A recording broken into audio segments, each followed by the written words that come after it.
in 2 Samuel, the first chapter this morning. As I told y'all a month or two ago, I'm studying David. I'm kind of modeling my lessons after each chapter in his book. And this chapter was the first chapter of Samuel, like the verse 23 through 28, I believe. The Song of the Bow, I'll be looking. It's 17 through 28. 7. I'm sorry. But as I studied it and all, it seemed a little isolated to me.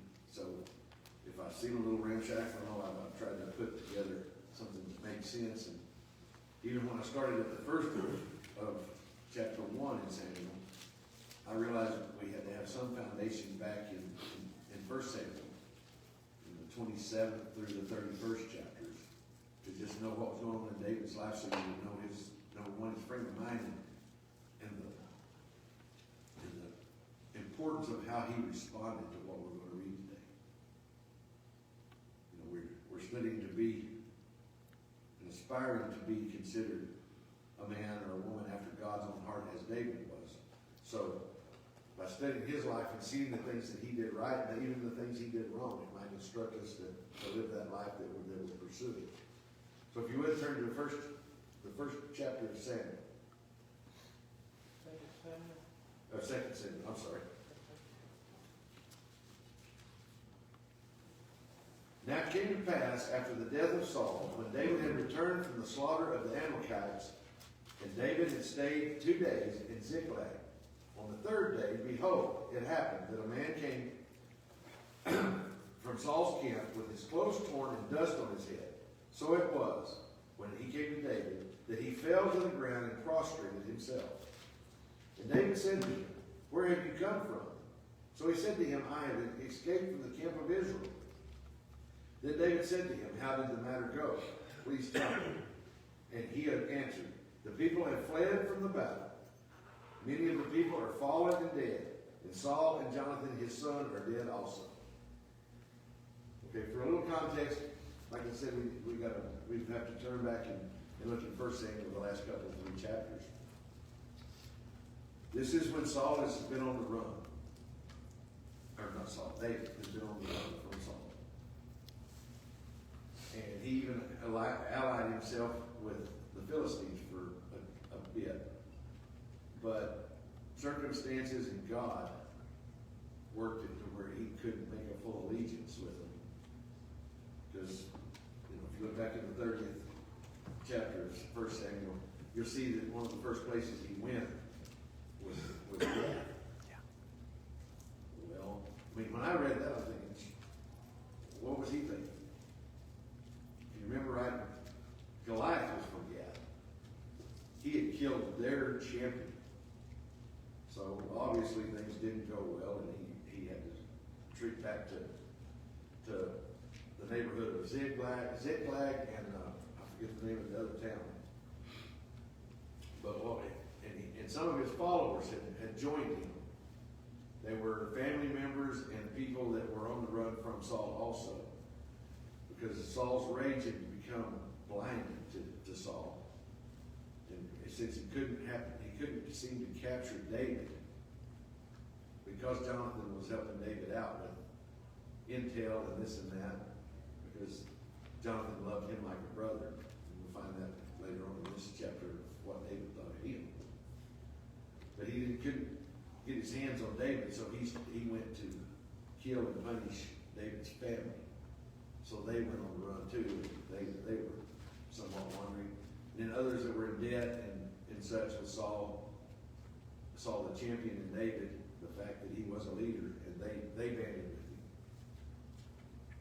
But obviously, right before this, David, it says, when David had returned from the slaughter of the Amalekites, David was in Ziklag, and his people were not trusting him a whole lot. They, it was a newly formed kind of federation, and they were wondering what he was going to do. And when he was gone, he was on the run from Saul, and luckily the Philistines attacked Saul, and he had to pull off and go to battle with them. In the meantime, while David had gone with his 400 to 600 warriors, the Amalekites had raided Ziklag, taking every man or every person, young and old, it says, captive, and left and burned the city to the ground. And just as a footnote, let's remember who the Amalekites were. The first time we hear about them is during Exodus, when they attacked the rear flanks of the 12 tribes, because they were out in the desert. And God had declared war on the Amalekites from then on. Number one. Number two, they're the same people that Saul was told to utterly destroy and kill every man, woman, child, and beast. And this is kind of the first evidence we have of Saul falling away from the will of God. He did not kill them in this. And this story right here will show you how he comes back, if not factually, symbolically, to bite him. But as they were gone, like I said, Ziklag got raided and plundered and everything taken from it. And so David's men were somewhat very despondent because he, in their absence, they blamed it on David's having them gone. They were unable to defend, and so they were missing their wives, they were missing their children. Even David's 2 wives were taken. So, I mean, it affected him personally also. But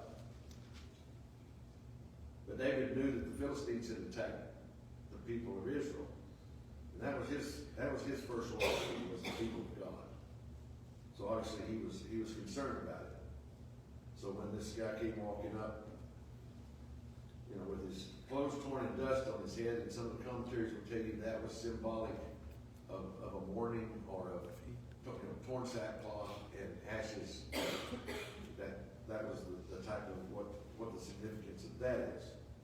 So David could tell by the way he looked, he wasn't bringing good news.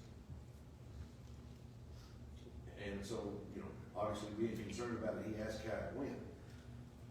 And he's told that many of the remaining people had fled, and there were a lot of them laying dead, and Saul and Jonathan were both gone. The whole story is Saul and all 3 of his sons were killed in this battle. So, it's the end of the rule, and you would think that this was good news to David. The man that was hell-bent on killing him was gone. The man that stood in the way of him and the throne was gone. The man that was all consumed with his destruction was now out of the way. In human terms, in earthly terms, we would all be jubilant that by the hand of God, things that were hindering us in our advancement were falling aside. David had several chances to kill Saul himself, and he didn't take them. And if we're thinking in earthly terms, we're wondering, well, why didn't he? And David refused to do God's work, or get in the place of God. Yeah. Get out ahead of God. But are we not all guilty of trying to get ahead of God sometimes? Mm-hmm. So that's a lesson all in itself of David's refusal to not be God's will.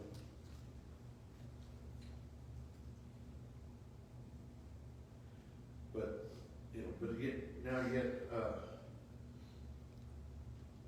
David's going to be sad about this. This is what this whole chapter is about. But although he was allied with the Philistines, he was still concerned about Israel. And if you look back in this 1 Samuel chapter 30 or 31, I don't recall exactly where, David was disheartened because before he had slaughtered the Amalekites, his men were against him. His life wasn't going well. He was in exile, and even exile was going poorly for him. But when he slaughtered the Amalekites, He got back everybody's wife, everybody's sons, everybody's daughters. He got them to plunder. He even, when they got back to the valley where he had left 200 of his men who were exhausted, and the guys that were in the fight said, you know, they don't get anything because they didn't make it to the fight. They said, no, we're dividing the spoils evenly with those that follow me. So, you know, he was riding pretty high amongst his people at this point. So anyway, even though he was allied with the Philistines, he was still a godly man. And, you know, it says in 1 Samuel that he had his heart changed. Or he was strengthened by the Lord, I believe is the exact words of it. So, you know, he turned to God in times of trouble. There's a lesson to us that that's where we need to turn. And I think, personally, I have that down pat. That may be the best time I turn to God. Is when I'm in trouble.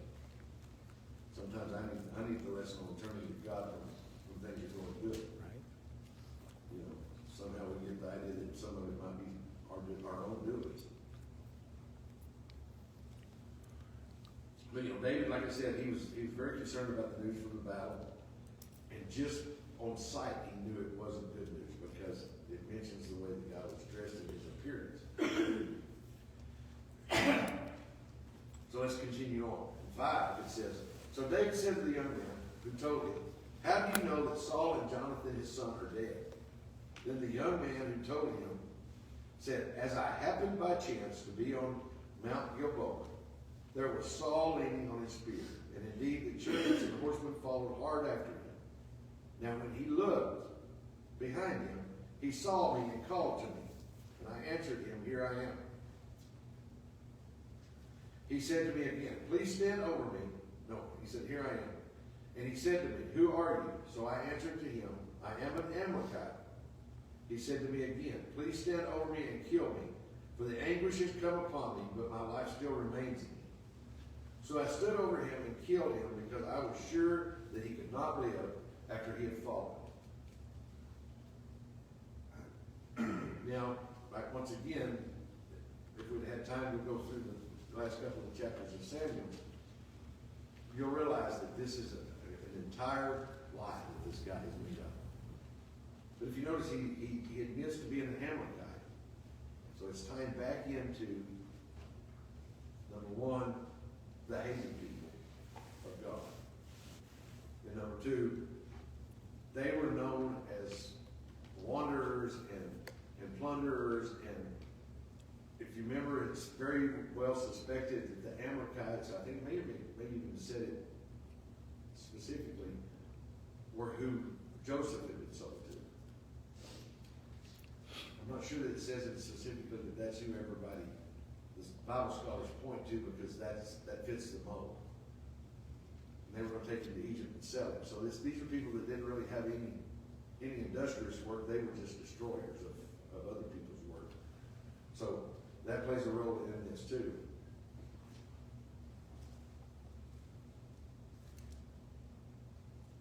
But verse 10, so I stood over him, killed him, because I was sure that he could not live after he had fallen. I took the crown that was on his head and the bracelet that was on his arm, and have brought them here to my Lord. Okay, this guy, number one, we've already ascertained that he was a liar and from a tribe that was known for their trickery.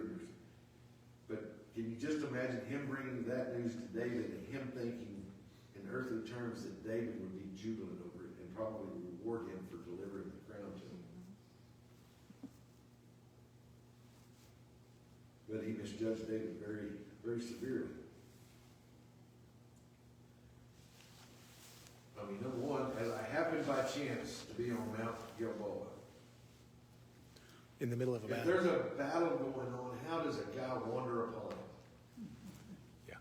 I mean, okay, so him being an Amalekite, he would probably not be in the camp of Saul. I mean, I'm just saying. It doesn't explicitly say it, but you can reason that surely that he wasn't one of Saul's confederates. Even though Saul by this time had totally rejected God's will, totally rejected God's power. You know, if you remember right, in his rage against David, he killed the priest. Oh, slew the priest. All but one, I believe it was. Therefore, I mean, in that act alone, he had declared his separation from God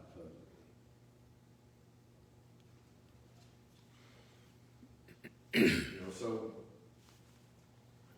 most likely this guy was plundering the battle scene. And before the Philistines had found Saul, he found Saul and took the crown and the bracelet as treasure. And he thought, wow, you know, David's supposed to be the next king of Israel. I'll take it to him, let him know that his time has come, and he'll be grateful, and he'll give me everything. As we read on, we'll find out that wasn't quite how it worked. But, you know, in the Bible it says that Saul asked his armor bearer to run it through him because he knew the Philistines would abuse him, finish killing him, and then abuse his body. The armor bearer just couldn't do it. And it says that when the armor bearer looked again, Saul had fell on his own sword. And the armor bearer did likewise. So we know the Amalekite was lying.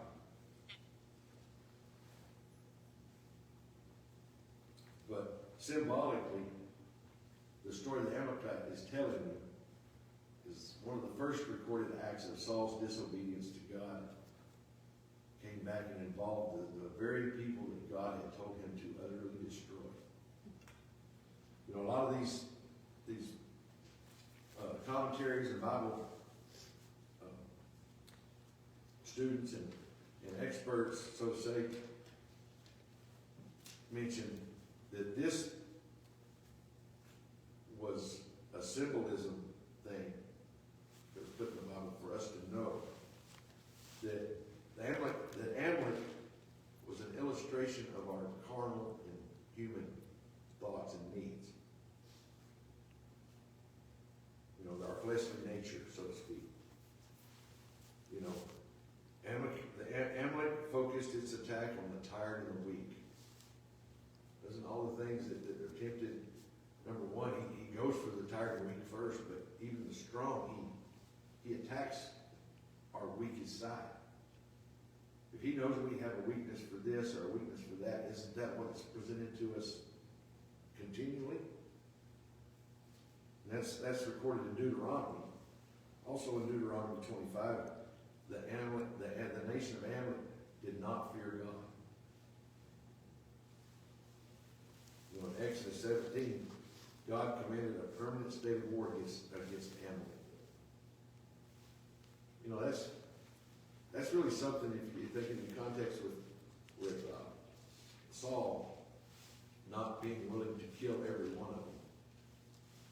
If his nation had been at war with them ever since the Israelites were just wandering in the desert, and the Lord that he served, the Lord that had anointed him, the Lord that he was leading his people refused to do what he was told to do, and that you would think he was brought up to hate the Amalekites and to utterly want to destroy him, but his thirst for treasure and plunder got the best of Saul. You know, that's where the devil tempted Saul past to not do the will of God. He knew that was a weakness of his. And then when Samuel called him out on it, he said, we brought this for a sacrifice to God. Well, it's not what God wanted. You know, it's spoken many times in the Old Testament and again by Jesus in the New Testament of how a fragrant sacrifice is not what God wants. It's not good. He wants your heart in it, not just the act of it.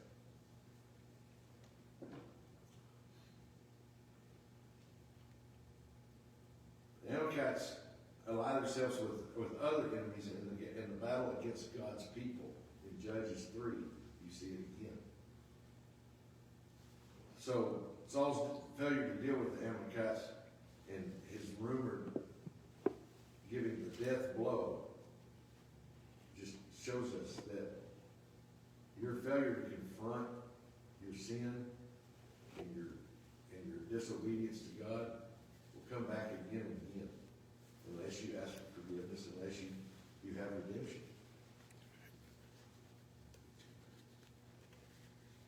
But, this guy, obviously we're going to get into this next deal, but David saw the lie in this. It contradicted himself, saying it didn't make sense.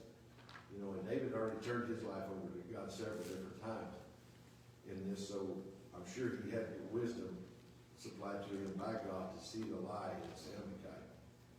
But we'll keep going in verse 11. Therefore David took hold of his own clothes and tore them, and so did all the men who were with him. And they mourned and wept and fasted until evening for Saul and for Jonathan his son, for the people of the Lord and for the house of Israel, because they had fallen by the sword. As I mentioned earlier, just think about it and you can answer it to yourself. What would be your reaction if your mortal enemy, the guy that was sworn to kill you, the guy that you were supposed to replace as the king of Israel, you got the word that he was dead? A selfish interest, you would be jubilant and celebratory in that. But David was less worried about himself than he was the people of God. And you have to keep in mind that he loved Jonathan like a brother. In the song that we hope to get to today, we'll find that out, but we're going to have to keep moving if we don't. But just think that David wasn't happy about his ascension the way it happened. And if a guy is claiming to have done God's job for him, then that was kind of upsetting to David also. So we continue. Then David said to the young man, "Who told him? Where are you from?" And he answered, "I am the son of an alien, an Amalekite." So David said to him, "How was it you were not afraid to put forth your hand to destroy the Lord's anointed?"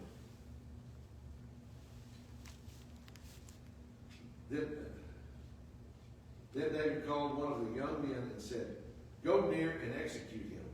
And he struck him so that he died. And David said to him, "Your blood is on your own head, for your own mouth has testified against you, saying, I have killed the Lord's anointed." So, that guy thought he was going to get a reward and a compensation for delivering the crown and the bracelet to David. And, his day took a bad turn. Like I said, if you remember, David had several chances to kill Saul in his sleep even. And he refused to take that because of his belief that God's will was to be done without his interaction.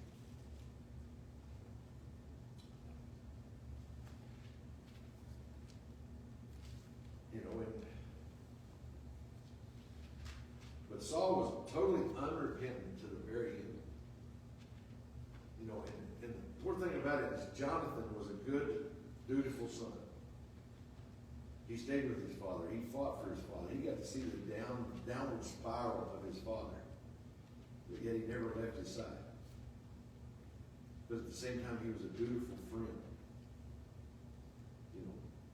It's really interesting to me that Saul couldn't catch up to David.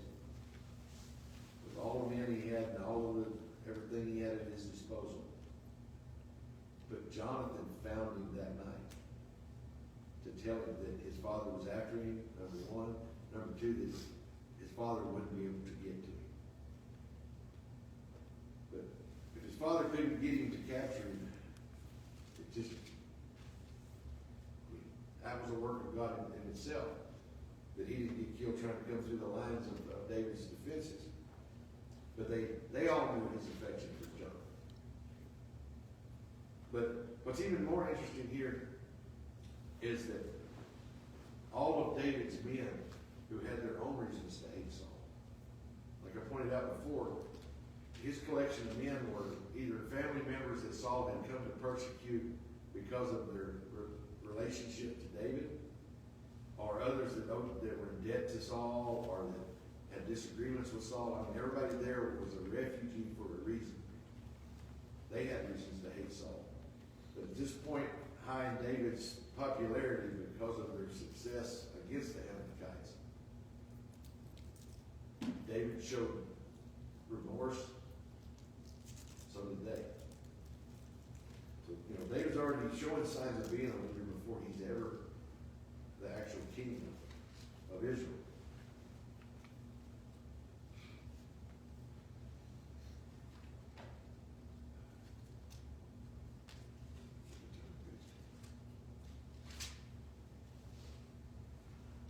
So David kills the messenger and all, and now we get into the heart of the deal. See, you have a heading in your Bible that says the Song of the Bow. Then David lamented with his lamentation over Saul and over Jonathan his son, and he told him to teach the children of Judah the Song of the Bow. Indeed, it is written in the book of Jasher. Anybody know what the book of Jasher is? I looked it up. I'm not real certain what it is. It's mentioned twice in the Bible. Evidently, it was a historical book of Hebrew history, most likely written in a poetic form. But it's mentioned here. It's not inspired, so it did not make the Bible. But it was a history book, somewhat, that they used to teach the kids of where they came from and what their purpose was. If you remember, the Jews relied a lot on genealogy. Yeah. And with not everybody being literate, your teaching was in song. When we were little kids, we learned all the school bus, or the church bus songs. That's what we call I always call them, because if you rode the church bus that we used to have, you sang from the time you left home till you got to church, and again, once you pulled away from the curb and got to your house. So, that was the way they taught back then. That's why David said, teach the children of Judah the Song of the Bow. And to add to its validity, it was written in the book of Jasher. This is the song. The beauty of Israel is slain in your high places, how the mighty have fallen. Tell it not in Gath, proclaim it not in the streets of Ashkelon, lest the daughters of the Philistines rejoice, lest the daughters of the uncircumcised triumph. O the mountains of Gilboa, let there be no dew, nor rain upon you, nor fields of offerings, for the shield of the mighty is cast away there, the shield of Saul not anointed with oil. From the blood of the slain, from the fat of the mighty, the bow of Jonathan did not turn back, and the sword of Saul did not return empty. Saul and Jonathan were beloved and pleasant in their lives, and in their death they were not divided. They were swifter than eagles. They were stronger than lions. O daughters of Israel, weep over Saul, who clothed you in scarlet with luxury, who put ornaments of gold on your apparel. How the mighty have fallen in the midst of the battle. Jonathan was slain in your high places. I am distressed for you, my brother Jonathan. You have been very pleasant to me. Your love to me was wonderful, surpassing the love of women. How the mighty have fallen, and the weapons of war perished.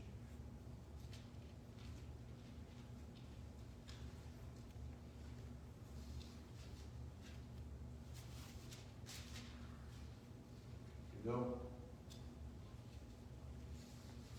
in that introduction, it just shows you how sad David was. The sorrow was sincere and deeply felt. His lamentations, that's not just a whim. That's not just a spur of the moment thing. To lament something is deep thought. It requires a lot of your heart, your emotions. So, this is showing that he was sincere in his mourning of even Saul, the guy that tried to kill him, because he knew what it did for the morale of the entire nation. I mean, not only did what was left of his army flee, but the entire nation was in a time of turmoil. What do we do now? Our leader, you know, in earthly terms, one of Saul's children would have ascended to the throne. And I think by this time, almost everybody knew that David had been anointed. So if you want to go earthly wise, it would be one of Saul's sons. Well, they're all dead too. So now what? And I believe that was God's working himself too. There wasn't a division amongst the people of who should ascend to the throne. There was a reason all three sons of Saul was killed. But if you notice, he had a true remorse that Saul and Jonathan had died. I mean, we can see that remorse for Jonathan, but we would have a hard time being that sorrowful for an enemy of ours. But you know, God tells us, you know, in the New Testament, it says love is kind, love is not assuming, love is not jealous.